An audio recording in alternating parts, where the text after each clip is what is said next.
bendiga, mi hermano.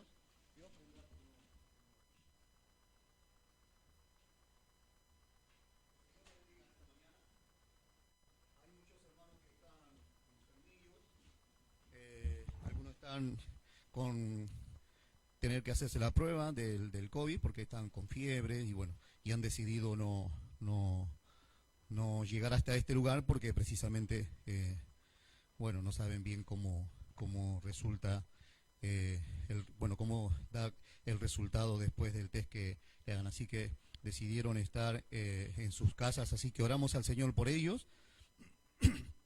Supongo que algunos me han avisado a mí, otro a Claudia, ¿sí? Entonces oramos al Señor por sus vidas para que el Señor les ayude y les alcance con su gracia.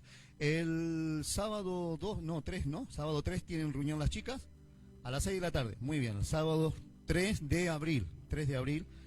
Y el sábado que viene, que es el último sábado de marzo, tenemos discipulado y a las 3 de la tarde. A las 3 de la tarde tienen los niños, los jovencitos tienen escuela bíblica con Joshua y a las 6 tenemos discipulado. Gloria al nombre del Señor. Así que oramos al Señor. ¿Están todos bien? ¿Sí? Gracias a Dios. Muy bien, mis hermanos.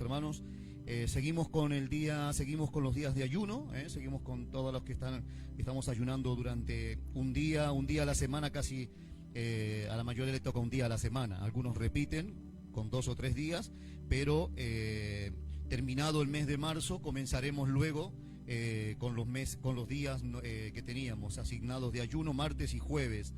Pero en este mes de marzo estamos, cada uno tiene asignado un día que se ha comprometido y estamos ayunando precisamente como decía mi hermano, porque el Señor nos bendiga con una fe más sólida, más firme, con una fe que vaya más allá del creer y del experimentar, sino con una fe que esté basada en el conocer a Dios cada día más. Jesús dijo, y esta es la vida eterna.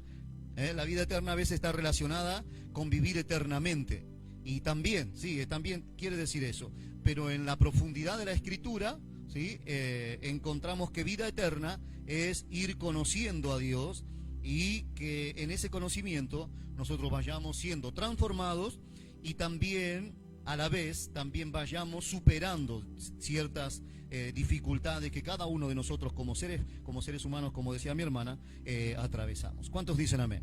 Así que la fe no es simplemente para creer, sino que también es para conquistar y avanzar en la obra del Señor. ¿Cuál es la obra del Señor?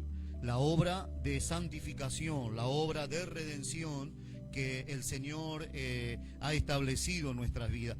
Algunos creen que la obra de regeneración, o la obra de santificación ocurre una sola vez y después de eso ya está. Dice algunas personas piensan que por tomar una decisión en un día, en una reunión, en un arrebato quizás emocional, un arrebato o también un arrebato espiritual, también puede ser, creen que ello ya es definitivo. No, debemos entender que mientras estemos en la tierra tendremos que seguir siendo tratados por el Señor constantemente. Vamos a ir a la palabra del Señor en esta mañana. El tema de esta mañana es las bendiciones que resultan de la obediencia.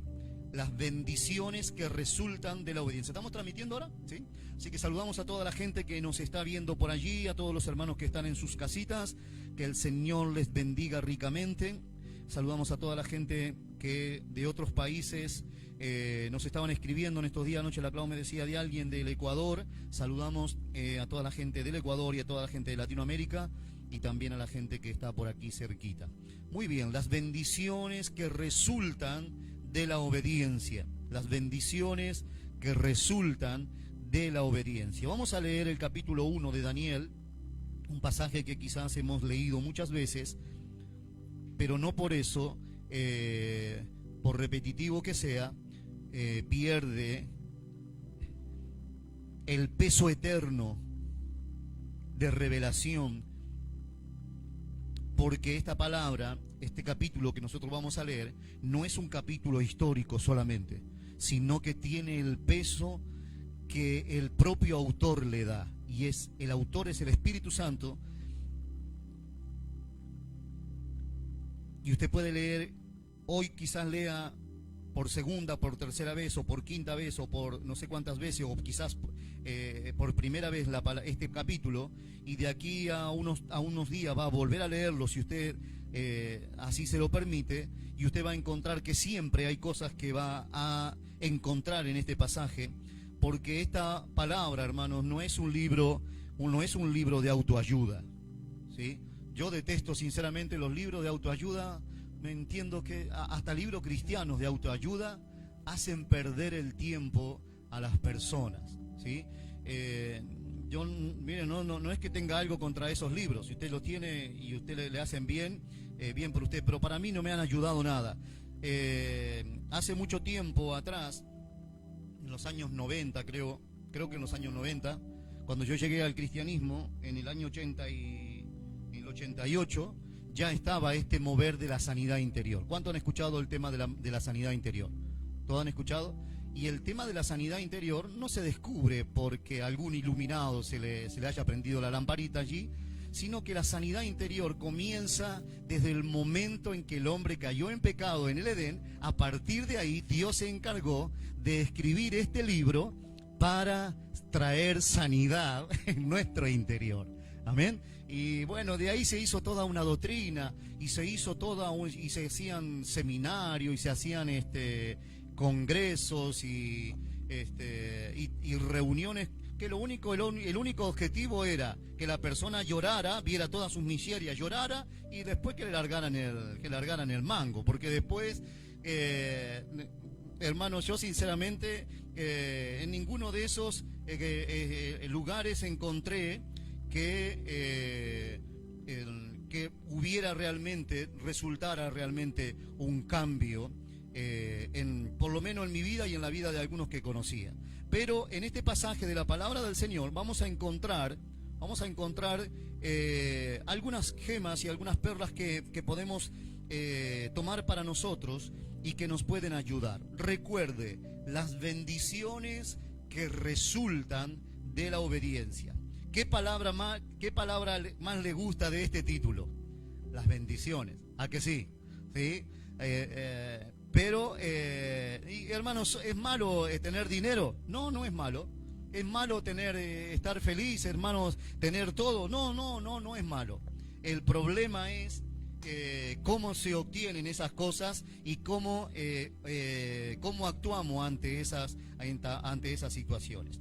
Así que las bendiciones que resultan de la obediencia, capítulo 1 de Daniel, dice la palabra del Señor, la leemos en el nombre del Padre, del Hijo y del Espíritu Santo en esta mañana. En el año tercero del reinado de Joacim, rey de Judá, vino Nabucodonosor, rey de Babilonia, a Jerusalén y la sitió. Quiero que entiendan este versículo no es un versículo que no tiene importancia. Este versículo solamente tiene una connotación de contexto, nos pone en el contexto. Miren, en el año tercero del reinado de Joacim, ¿rey de quién? De Judá, ¿sí? De la parte del reino de Judá que había sido dividido, el reino. En el tiempo de Salomón se habían dividido las tribus, y una parte de las tribus estaban arriba, que era el reino del norte, y la otra parte era el reino del sur. Y en el reino del sur de todo lo que era Palestina, en la parte sur, la capital estaba en Judá. Así que quiero que entiendan eso. Dice que a la capital del reino, en el que estaba reinando Joacim, vino ¿quién? Nabucodonosor. Mire qué nombre largo, para ponerle al crío. Bueno, después le terminaríamos llamando Nabuco, me creo, ¿no? Me parece que le terminaríamos llamando Nabuco. Ven a comer. Rey de Babilonia, ¿a dónde vino? A Jerusalén. ¿Y qué hizo? La sitió. Es importante esto. Es importante entender que el enemigo del pueblo de Israel vino y sitió el lugar donde estaba viviendo una parte del pueblo de Israel. Y miren lo que dice ahora, hermanos. Miren lo que el versículo 2. Y el Señor, ¿quién entregó en sus manos? El Señor entregó en sus manos a Joacim, rey de Judá. ¿En las manos de quién? No. Y el Señor entregó en sus manos a Joacim, rey de Judá. ¿A quién? ¿En las manos de quién? De Nabucodonosor, de Nabuco, para nosotros los más íntimos, le vamos a poner Nabuco hoy por hoy, aunque sea.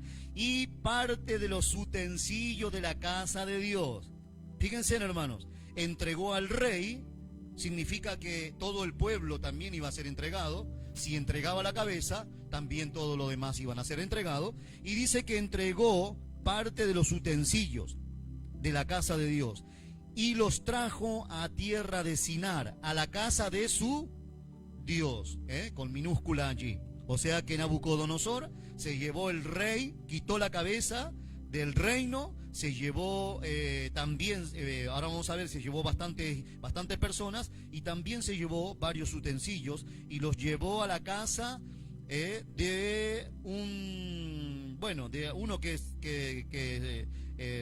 que presumía de Dios, y colocó los utensilios en la casa del tesoro de su Dios. Y miren lo que dice ahora. Y dijo el rey, ¿a qué rey se está refiriendo? A Nabucodonosor. Y dijo el rey, o sea, el rey de Babilonia, Nabucodonosor, le dijo a Aspenaz, jefe de los eunucos, que trajese de los hijos de Israel, del linaje real de los príncipes, muchachos en quienes no hubiese tacha alguna, de buen parecer, enseñados en toda sabiduría, sabios en ciencia y de buen entendimiento, e idóneos para estar en el palacio del rey, y que se les enseñase las letras y la lengua de los caldeos. Y le señaló el rey, Nabuco, le dijo que dieran una ración para cada día de la provisión de la comida del rey y del vino que él bebía, y que los criase 3 años, para que al fin de ellos se presentasen delante del rey. Entre estos muchachos que vemos en el capítulo, en el verso 4, estaban Daniel, estaban Ananías, Misael, Azaría, de los hijos de Judá, o sea que pertenecían a la tribu de Judá. Hasta allí un momento, ¿sí? Aquí tenemos varias cosas que podemos sacar y que pueden ser de provecho para nuestra vida, ¿sí? Primero, en el versículo 2, ¿quién me puede decir una característica de Dios allí? En el versículo 2, que vemos. Verso 2, ponme el verso 2. Venme acompañando. Date conmigo, Verso 2, allí. Una característica de Dios aquí, ¿qué es? Una característica de Dios.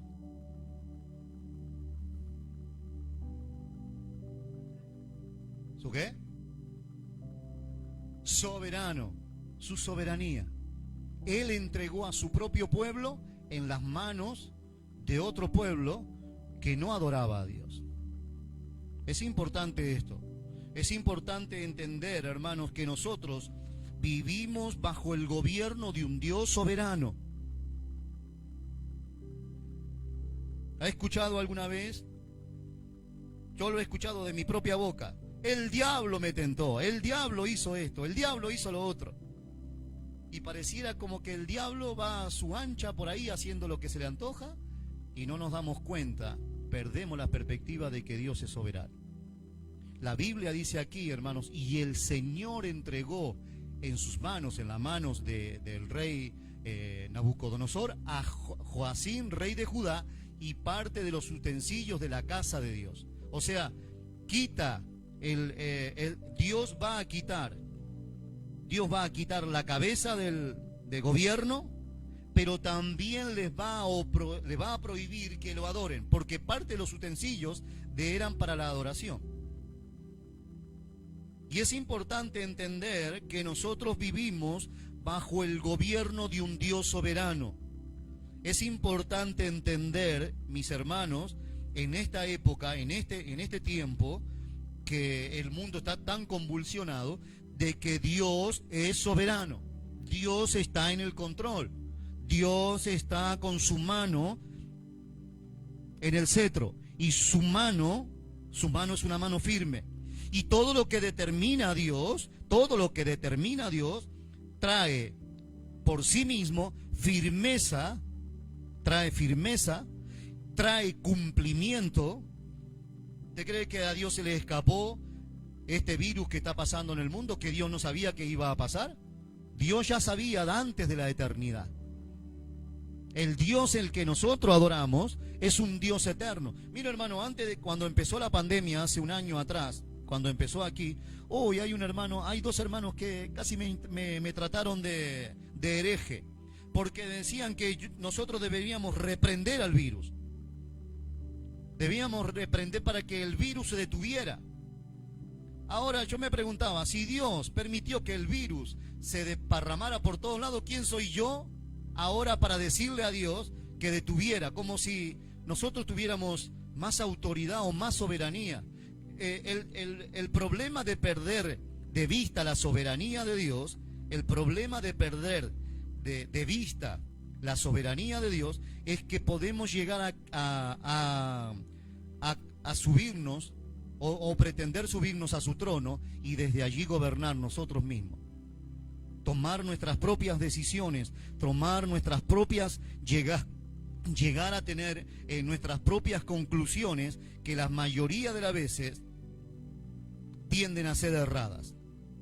Dice la palabra del Señor aquí, en el versículo 2, que Dios entregó en las manos, miren hermanos, Dios entregó, hizo todo lo posible, o sea, Dios planeó, Dios trabajó para que todo lo que tenía que acontecerle al pueblo de Israel aconteciera. El pueblo de Israel iba a entrar en un periodo de 70 años de disciplina, 70 años de corrección. Dice la palabra del Señor, acompáñeme, no me deje solo, acompáñeme a el Cantar de los Cantares.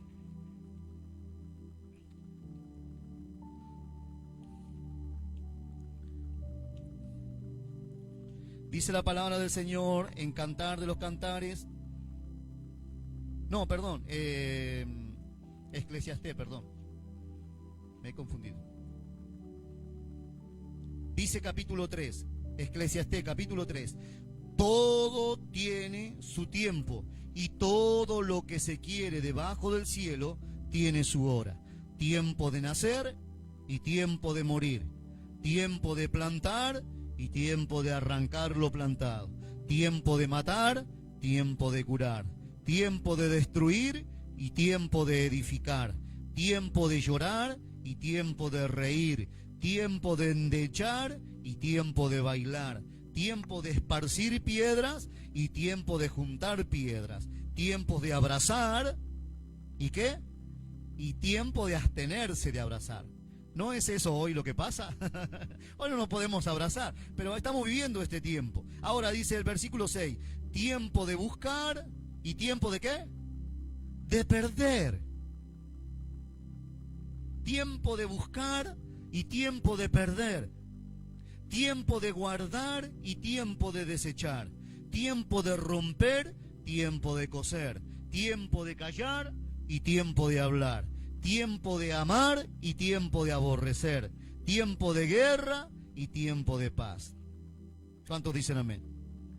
Entonces, el pueblo de Israel no había entendido, el pueblo de Israel en este momento, en el tiempo de Daniel, no entendió que estaban comenzando un tiempo. Diga conmigo, un tiempo. Diga conmigo, un tiempo. Un tiempo. Ese tiempo, claro, iba a ser bastante largo, porque 70 años, nosotros estuvimos el otro día en el hospital con una hermana y estuvimos 1 hora y pico, creo, 1 hora y algo, y se le hace una eternidad, y a veces, y gracias a Dios que nos atendieron rápido, porque a veces está 3 horas. Ahora, cuando uno está esperando, cuando uno está necesitado, cuando uno está en tiempos de aflicción, Muchas veces esos tiempos parecieran no terminar nunca. Ahora, esta gente no entendió, este pueblo no entendió de que estaban comenzando en este preciso momento, en el versículo 1, 2 o en el capítulo 1, estaba comenzando a desarrollarse o cumplirse la profecía de Jeremías al pueblo de Israel. Jeremías había profetizado que 70 años iban a ir en cautiverio. Y ahora este pueblo comenzaba a andar en esos pasos. Ahora dice la palabra del Señor, hermanos, que el verso 2, que Dios, que conoce todos los tiempos, comenzó la obra que Él había anunciado. En el versículo 2 encontramos que Dios va a encontrar, ponme Daniel capítulo 2, capítulo 1, verso 2, porfa. En ese versículo encontramos que Dios inicia el tiempo, pone a andar el balón, echa a correr el balón, pone el cronómetro a andar y comienza el plan de Dios. Ahora, mi hermano, aunque parece un plan destructivo, aunque parece un plan malo, no lo va a hacer. Dios se va a glorificar en medio de toda situación adversa. Dios siempre se va a glorificar. Y dice la palabra del Señor que,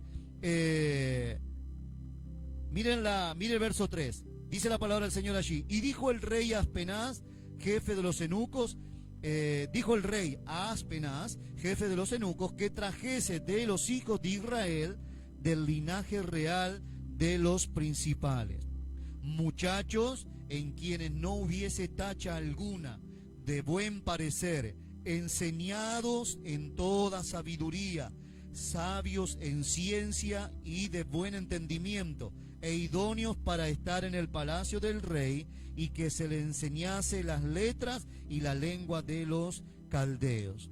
Amén. Allí encontramos que el rey, este rey, era bastante astuto. Nabucodonosor se caracterizó por no ser, a no ser el tiempo, ese creo que fueron los 7 años donde estuvo allí como un animal, siempre se caracterizó por ser una persona que era muy, muy astuta en cuanto a lo que quería.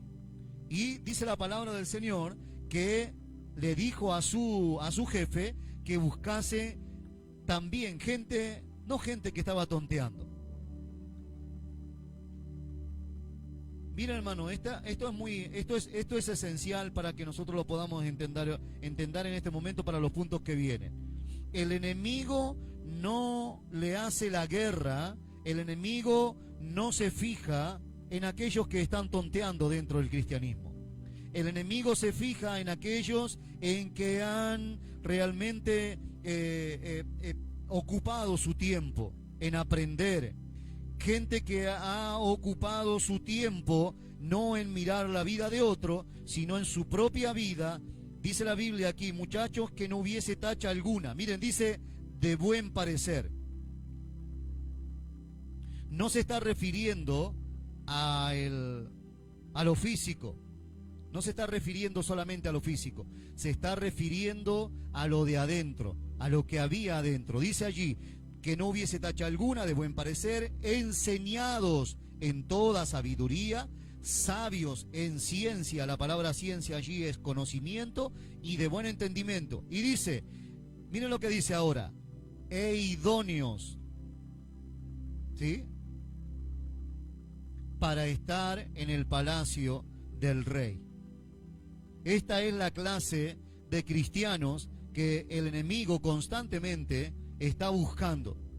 Dios no pierde el control, Dios no pierde el dominio, pero el enemigo siempre está fijando sus ojos en aquellos que están buscando a Dios, en que están preparándose, en que están mirando su propia vida, examinándose para buscar cada día más. Y dice la palabra del Señor que el rey les preparó, mis amados hermanos. Esta gente no iba a comer cualquier comida. El enemigo tiene una comida preparada para aquellos que quieren buscar a Dios. El enemigo tiene una ración preparada para cada día, para aquellos que quieren y que han determinado en su corazón, como lo vamos a ver ahora en el verso 8, el enemigo tiene preparada una provisión para usted y para mí, una ración para cada día. Dice verso 5, y le señaló, dice allí, verso 5, allí, y le señaló el rey enemigo, ¿qué cosa? Ración para cada día. Esto automáticamente a mí me lleva al momento en el que el pueblo de Israel salía a juntar el maná del desierto. Los primeros días estuvieron bien, la primera semana estuvieron bien, comían el maná, pero ya llegado un momento se empezaron a hastiar. El enemigo les había contaminado el corazón con murmuración, con cansancio, con duda, y ahora ellos, el Señor hacía descender el maná y lo único que salía de su corazón era amargura, era queja, era rechazo hacia lo que Dios había preparado. Esto es importante que lo podamos entender en esta mañana. Dios prepara cada día para nosotros una ración. Miren, hermanos, Dios prepara para nosotros cada día una ración de alimentos. Y el enemigo también prepara cada día, acá lo estamos viendo, prepara cada día para nosotros una ración. Y hermanos, y lo que nosotros hoy no comemos de Dios, lo que hoy no come y lo que usted mañana no come, lo que Dios le preparó y no lo come, y el día martes usted no come, y el día miércoles usted no come, y recién come el jueves, le puedo asegurar que al jueves usted va a llegar debilucho y va a estar comiendo porquerías que sí le ofrece el rey o el príncipe de este mundo, perdón. El príncipe de este mundo está preparando ración cada día de su provisión. Miren lo que dice, miren, acompáñenme a lo que dice Lucas, capítulo 4, Lucas capítulo 4.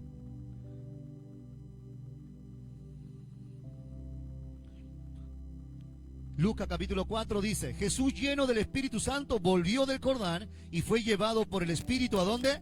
Al desierto. Y dice, por 40 días era tentado por el diablo. No comió nada en aquellos días, pasados los cuales tuvo hambre. Entonces el diablo le dijo, si eres hijo de Dios, di a esta piedra que se convierta en pan. ¿Cuándo vino el diablo a ofrecerle a tentar a Jesús? Cuando tuvo hambre. Ahora, el propósito de Jesús al ayunar estaba preparándose. Pero hay gente que ayuna de no leer la palabra. Hay gente que ayuna de orar. Hay gente que ayuna de congregarse. Hay gente que ayuna de obedecer. Y luego viene el hambre. Y cuando viene el hambre, viene el tentador. Y entonces el tentador dice, si eres hijo de Dios, ataca nuestra identidad. El enemigo va a atacar nuestra identidad. Si eres hijo de Dios. Esa frase, si eres hijo de Dios, es un ataque directamente a nuestra identidad. El diablo va a atacar una y otra vez nuestra identidad. Diga conmigo, el enemigo va a atacar mi identidad en Dios. El enemigo va a atacar mi identidad en Dios. Y el diablo le dice, mire qué osado el enemigo, le dice al mismo Hijo de Dios, di a estas piedras que se conviertan en pan. ¿Cuál es la respuesta de Jesús? Escrito está, no solo de pan vivirá el hombre, sino ¿de qué? De toda palabra de Dios. La palabra de Dios es el alimento del Hijo de Dios. La palabra de Dios es la ración que cada día yo debo ingerir constantemente, una y otra vez.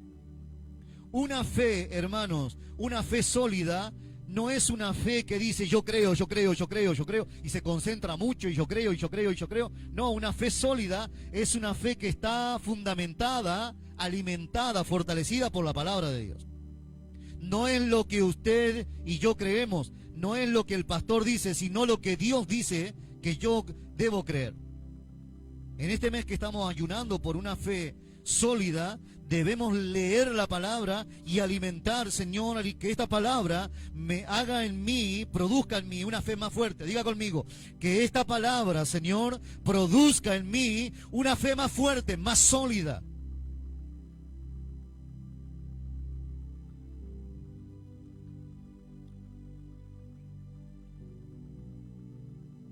Dice la palabra del Señor que el enemigo había preparado para aquella gente, había preparado una comida. Mira, hermanos, la Biblia no da más información, pero dice la historia que muchos judíos participaron de la comida del rey, que muchos judíos bebieron de la misma bebida del rey. Ahora, ¿qué significa esto de comer la bebida del rey? Y, ¿saben? El enemigo está constantemente atacando y bombardeando, y hoy lo hace más que nunca a través de noticias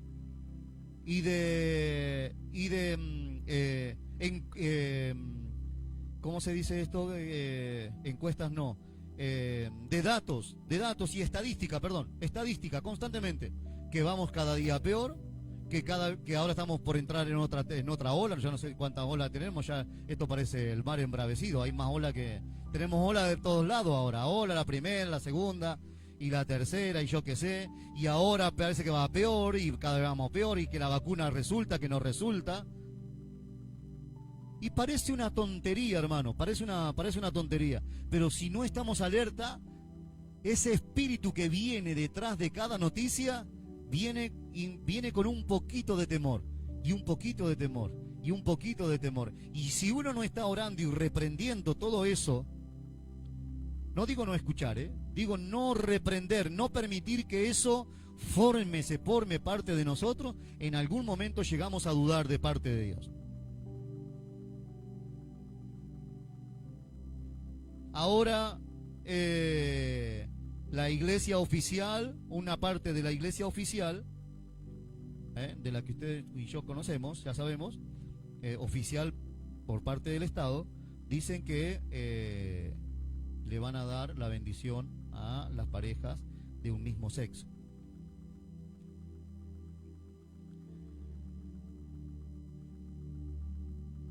Tenemos una oleada invisible de ataque contra los valores y los principios de la palabra del Señor.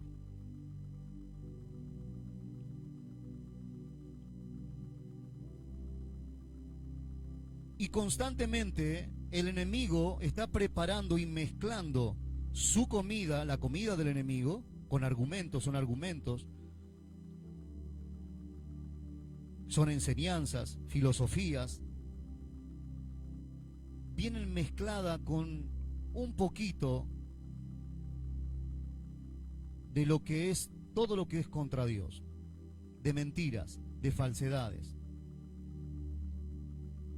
Y cuando nosotros las adquirimos para nuestra propia vida, cuando nosotros las recibimos a nuestra propia vida, si no somos capaces de reprenderlas y desecharlas en el nombre de Jesús, le puedo asegurar, hermanos, que eso va contaminando de a poquito, va mermando nuestra capacidad de creer en el Señor.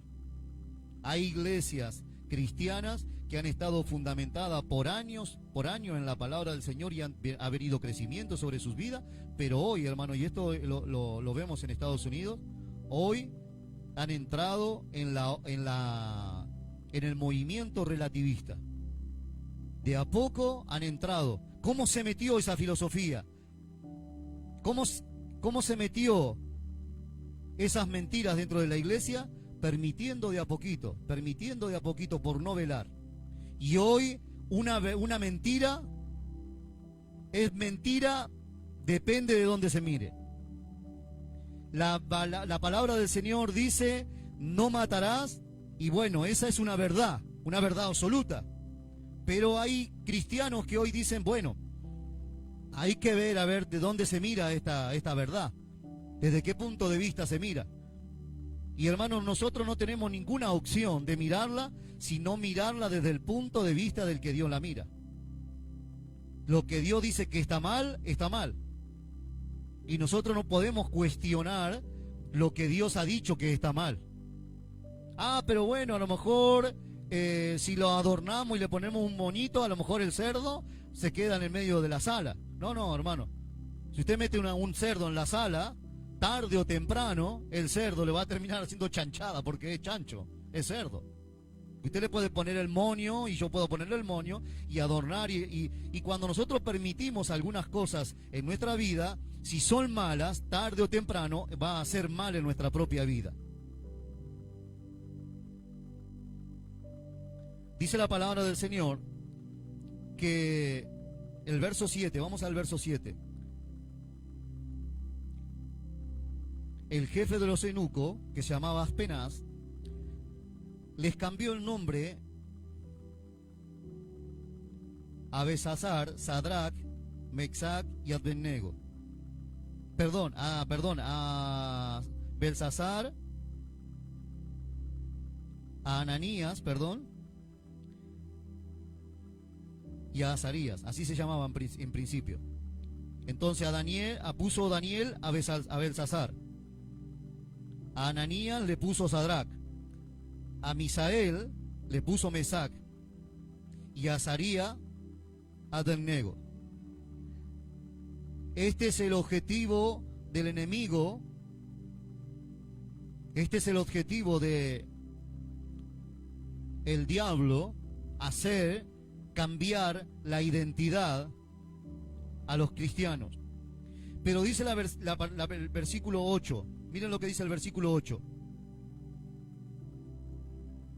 El Espíritu Santo dice, y Daniel propuso en su corazón no contaminarse. No dice Beltsasar como le había puesto el jefe de los eunucos. Aunque el enemigo intente cambiar nuestra identidad, aunque el enemigo intente cambiar nuestra creencia, hacernos creer otra cosa, el Espíritu de Dios tiene bien claro quiénes somos nosotros. Quiero que entienda esto bien, hermano.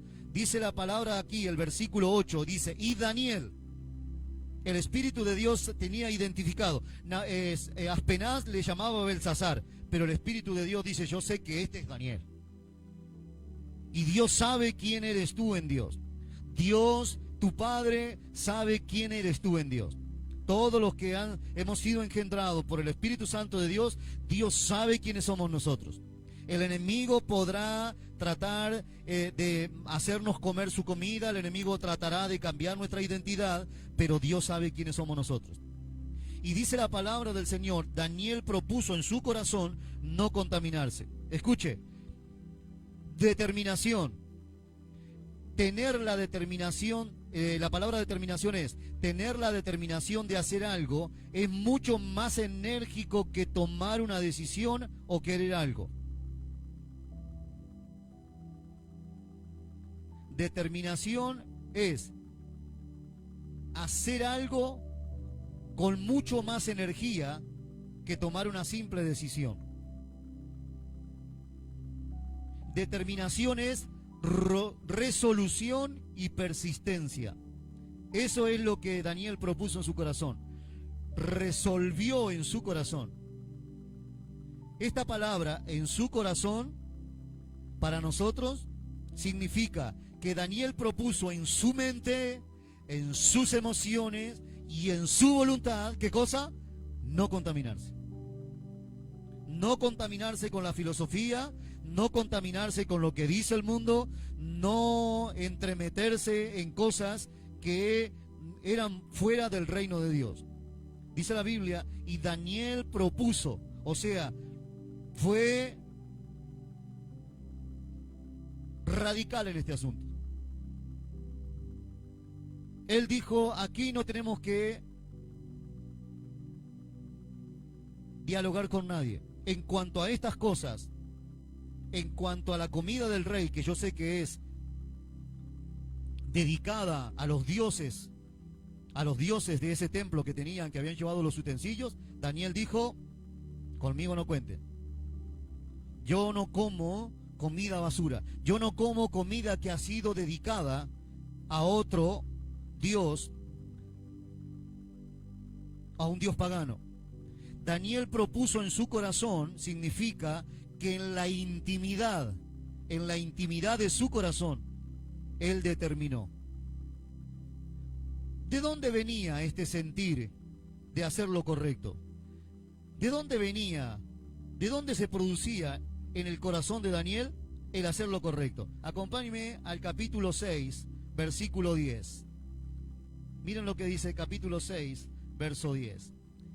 Cuando Daniel supo que el edicto había sido firmado, entró en su casa y, abiertas las ventanas de su cámara que daban hacia Jerusalén, se arrodillaba 3 veces al día y oraba y daba gracias a Dios daba gracias delante de su Dios como lo hacía antes. Daniel tenía una relación verdadera con Dios. Esa relación, escuche, esa relación le daba a Daniel la revelación de lo que Dios ama y aborrece. Esa relación le daba a Daniel la revelación. Relación, revelación. Relación, revelación. No hay revelación sin relación. No pretenda de Dios, no pretendamos de Dios, no pretendas, José Luis, de Dios, revelación sin relación. No existe. Y si hay alguna revelación, seguramente que no será de Dios. Puede ser de cualquier otro. Daniel tenía una relación de verdad con Dios. Aun cuando fue expuesto, aun cuando su propia vida estaba expuesta a ser echada en el foso de los leones, dice la palabra del Señor que cuando Daniel supo lo que se había firmado, entró en su casa y abiertas las ventanas. O sea, él no se andaba escondiendo de quién era. No tenía un cristianismo encubierto. No tenía una relación con Dios en las que los demás no se enteraban. Tenía una relación abierta con Dios y todo el mundo sabía quién era Daniel. De hecho, dice allí que los sátrapas, los magistrados, los príncipes, los capitanes, y también seguramente estaban los oidores que hablábamos los otros días, también estaban allí. Los jueces, los gobernadores, sabían y dijeron: no hallaremos contra este Daniel ocasión alguna de acusarle si no la hallamos contra él en relación con la ley de su Dios.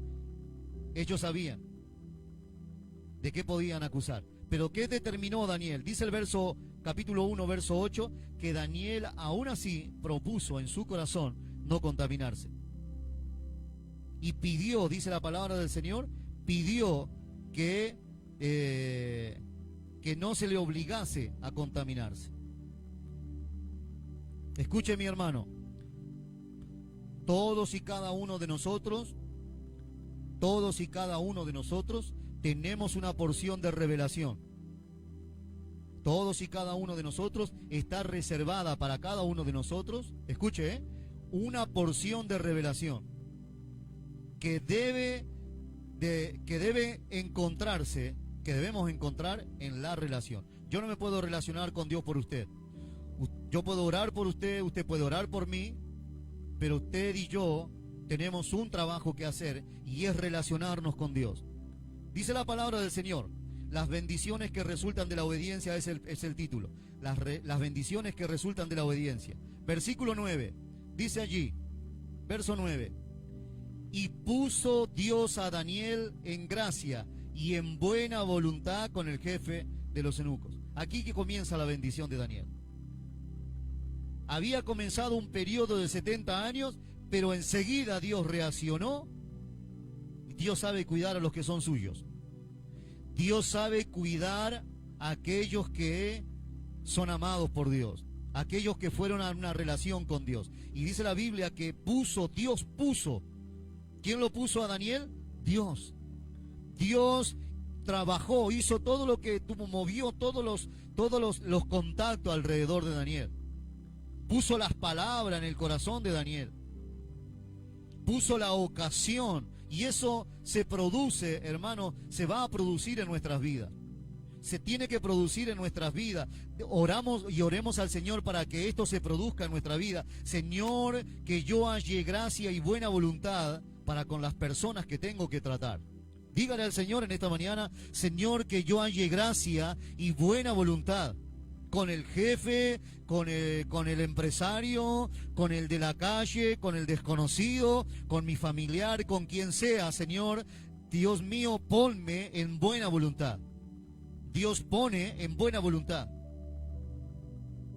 En medio, Dios sabía que al pueblo de Israel le esperaban 70 años de crueldad, pero Dios, que es soberano, mi amado, estaba trabajando a favor de aquellos que se proponen en el corazón obedecer a Dios.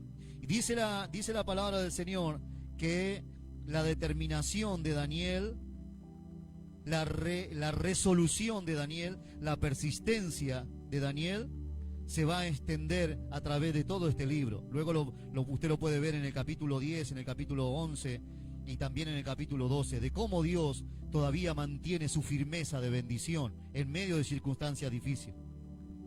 La primera consecuencia de obedecer en este caso es que Dios nos va a poner en gracia.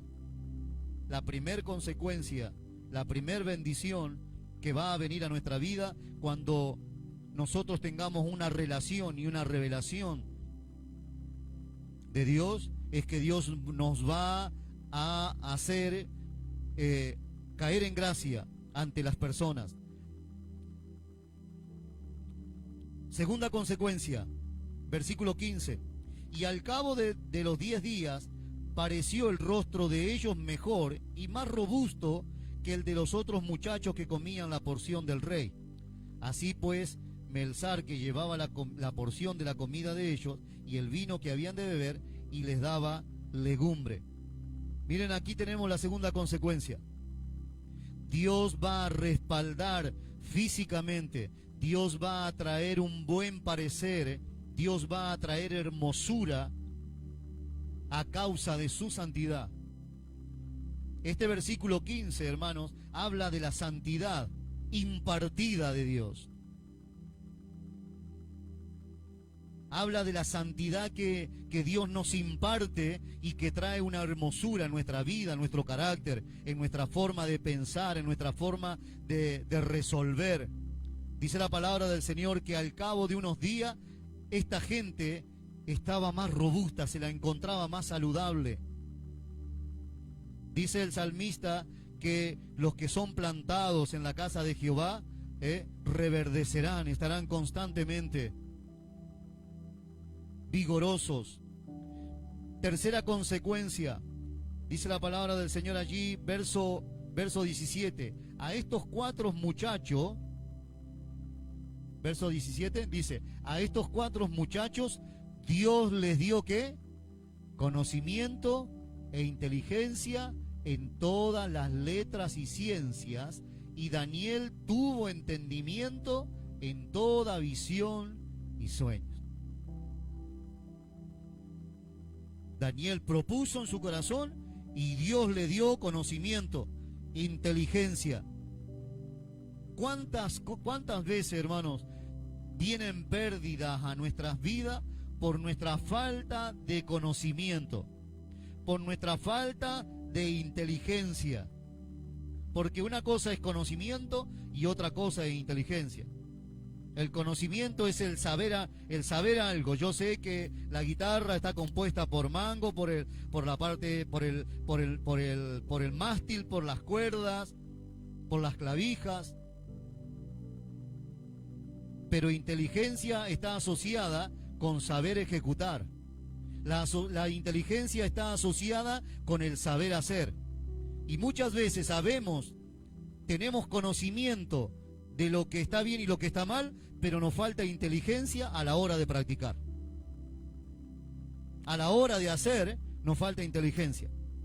Entonces, dice la palabra del Señor en Colosenses capítulo 1,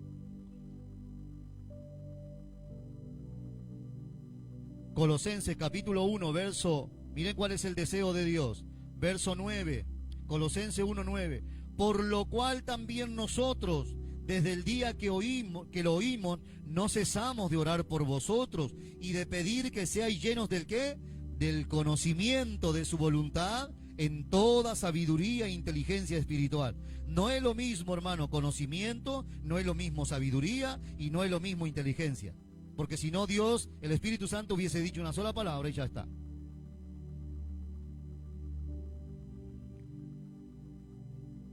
El conocer va a fundamentar nuestra fe, pero la inteligencia y la sabiduría nos van a llevar a tomar buenas decisiones.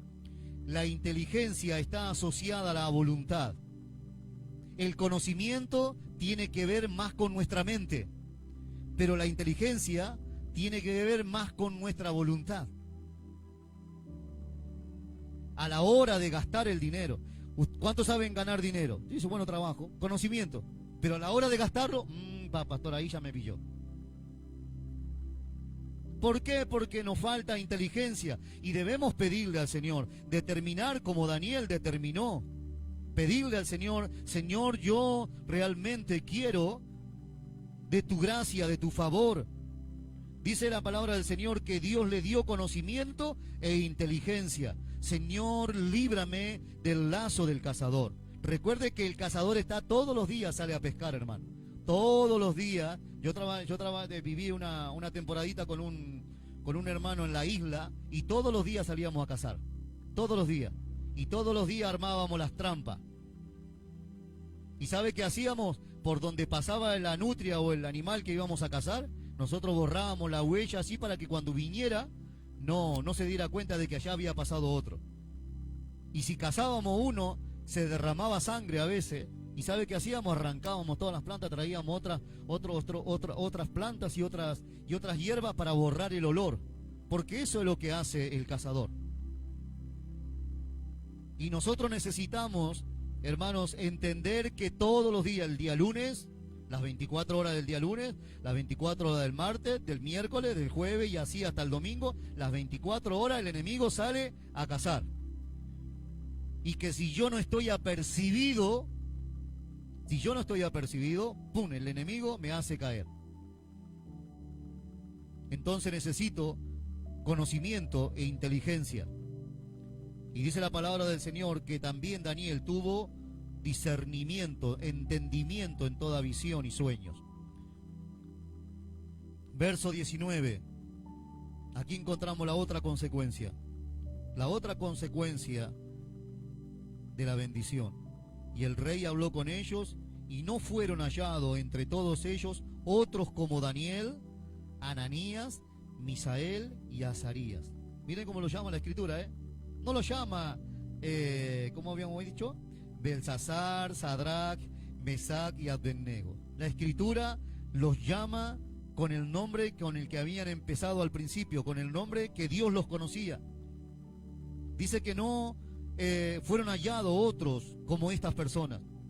Y dice la palabra que así estuvieron para gobernar. Y en todo asunto de sabiduría e inteligencia que el rey les consultó, los halló 10 veces mejores que todos los magos y astrólogos que había en todo su reino. Necesitamos esta clase de bendición. No asocie la bendición a un billete verde o a un billete naranja o a unas monedas. No asocie la bendición, no asociemos, hermano. No asociemos la bendición a un televisor de 20.000 pulgadas, un móvil allí que no sé cuánto G tiene ahora. Eso no es bendición. Bendición es ser ministrado por Dios. Bendición es que Dios nos ponga en gracia delante de las demás personas. Bendición es que seamos prosperados en todas las cosas como prospera nuestra alma. Eso es bendición. Le aseguro, mi amado amigo, mi hermano, los que estamos aquí, los que están en sus casas, que la pobreza La pobreza no es falta de dinero. Hay cantidad de gente que tiene millones y millones y son pobres. Porque la pobreza empieza adentro, dentro del corazón, en la mente de la persona, está arraigada, está asentada. De la misma manera, la riqueza no es la cantidad de bienes que tenga, sino la cantidad de gracia y misericordia con la que Dios me haya podido alcanzar. Dice la palabra del Señor, hermanos, que el capítulo, ustedes ya conocen la historia de Daniel, pero vamos a terminar en esta mañana. Un pasaje que yo lo tengo subrayado porque constantemente voy a él. Capítulo 10, verso 12. Entonces me dijo Daniel, no temas.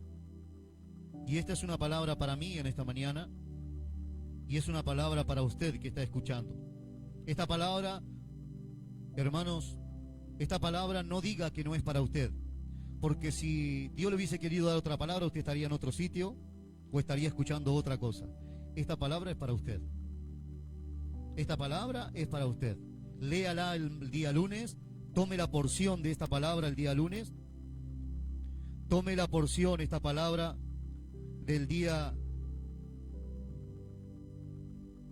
el día martes, tome su porción el día miércoles.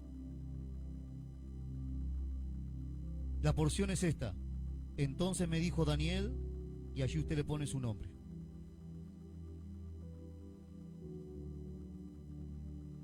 Yo tengo mi nombre puesto aquí.